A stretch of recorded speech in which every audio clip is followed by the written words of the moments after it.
Narmada one વિભાગ દ્વારા જિલ્લા કક્ષાએ વન મહોત્સવનો કાર્યક્રમ યોજાયો, જેમાં ધારાસભ્યને જાણ નહીં કરાતા વિવાદ વકર્યો। આજે નર્મદા વન વિભાગ દ્વારા જિલ્લા કક્ષાએ વન મહોત્સવનો કાર્યક્રમ યોજવામાં આવ્યો હતો। આ કાર્યક્રમમાં નર્મદા વન વિભાગના કોઈપણ અધિકારી દ્વારા ડેડિયાપાડાના આમ આદમી પાર્ટીના ધારાસભ્ય ચૈતરભાઈ વસાવાને આમંત્રણ પત્રિકા અને ટેલિફોનિક જાણ પણ કરવામાં આવી નથી। આ સિવાય ભરૂચ નર્મદાના સાંસદ મનસુખભાઈ વસાવાએ ચૈતરભાઈ વસાવા પર નામજોગ આક્ષેપ કર્યા છે કે ચૈતરભાઈ વસાવા જંગલો કપાવી રહ્યા છે। આ બંને ગંભીર મુદ્દા પર આમ આદમી પાર્ટીના ડેડિયાપાડાના ધારાસભ્ય ચૈતરભાઈ વસાવાની પ્રતિક્રિયા સામે આવી। પત્રકાર દિનેશ વસાવા, ગ્રામીણ ટુડે ન્યૂઝ, ડેડિયાપાડા। આજે નર્મદા વન વિભાગ દ્વારા જિલ્લા કક્ષાના વન મહોત્સવનો કાર્યક્રમ રાજપીપળા સરદાર ટાઉન હોલ ખાતે રાખવામાં આવ્યો હતો।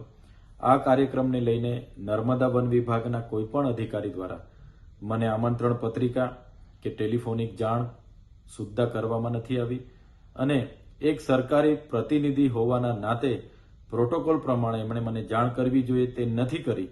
એનો આવનાર દિવસોમાં અમે ખુલાસો માંગીશું। બીજું, મનસુખભાઈ વસાવાએ નામજોગ આક્ષેપો કર્યા છે કે ચૈતર વસાવા ધારાસભ્ય હોય અને જંગલો કપાવી રહ્યા છે, ત્યારે મનસુખભાઈ વસાવા ડેડિયાપાડા અને સાગબારામાં આવીને જોઈ નર્મદા જિલ્લામાં જો સૌથી વધારે જંગલો હોય તો એ અમારા ડેડિયાપાડા અને સાગબારા વિસ્તારમાં છે। આજે પણ અમારા આદિવાસી સમાજ જંગલ સાથેનો નાતો છે। આજે પણ ડેડિયાપાડાના 46 ગામો અને સાગબારાના પણ ગામો આજે જંગલના ગામો તરીકે ઓળખાય છે અને જંગલમાં વસવાટ કરે છે। આજે એમના ઘરો પણ ત્યાં છે, એમની ખેતી પણ ત્યાં છે અને ઘણા લોકોના પેન્ડિંગ દાવાઓ છે, એ પણ સત્વરે આવનાર દિવસોમાં મળે એ સરકારમાં અમે રજૂઆત કરવાના છે અને ડેડિયાપાડા અને સાગબારાનું જંગલ સચવાય એવી રીતના અમે પણ પ્રયાસો કરીએ છીએ।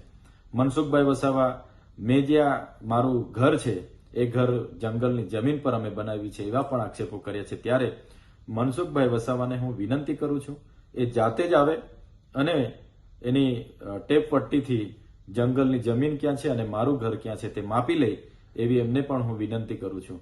મનસુખભાઈ અવારનવાર આવા નિવેદનો કરવાની એમની ટેવ છે। ચૈતરભાઈનું નામ લીધા વગર એમની રાજનીતિ ચાલવાની નથી। એટલે મનસુખભાઈ, એમની ચાલ, એમનો ચહેરો, એમનું ચરિત્ર અમારા લોકો જાણી ગયા છે। એટલે મનસુખભાઈ દુઃખી થઈને આવા નિવેદનો આપ્યા કરે છે અને એને લઈને અમારે કોઈ લેવા દેવા નથી। વધુ સમાચારો માટે જોતા રહો ગ્રામીણ ટુડે ન્યૂઝ।